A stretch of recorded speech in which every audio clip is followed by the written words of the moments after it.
if you want it to print, right now it's printing. You can tell because it's going back and forth. It's pretty straightforward. If you want it to stop printing, after you do your job, you hit print. It says inhibit. You hit enter. And then you'll see the chart paper will advance and it'll actually print. It says print inhibit, which means it's not printing. Right there. So you probably won't use the chart. It's only for certain jobs. Say, okay, this is the job. We need to run a chart.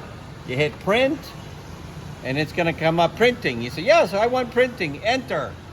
And then lo and behold, it's going to advance the chart paper, and it's going to start going back and forth, printing. Now, the thing that you're going to want is that I've set up this guy so that if I leave the thermocouple number 1 for your part, if I leave it hooked up, all it does is it's an open circuit because we don't have anything hooked up. So all it does is gives us a black line. So what you want to do is go into setup, and it's going to come up read write analog input. You press enter. Oh, sorry. You want to hit go to chart. And right here we're saying we don't want it to trace. We're telling it not to trace on the chart because otherwise it does that line. We hit enter.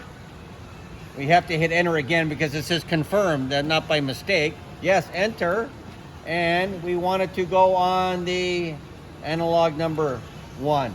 Enter. And then just hit display and we're back to normal again.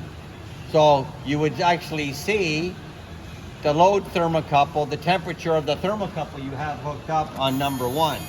But like you said, now it's going to start just doing that line because we don't have a thermocouple. That 999 means it's an open thermocouple. So it, it's just going to keep saying I'm full scale right off the end because there's nothing hooked up to it. And that's about it. We don't want to print anymore. We hit print, inhibit. Yes, we want to inhibit the print. Boom, it's done.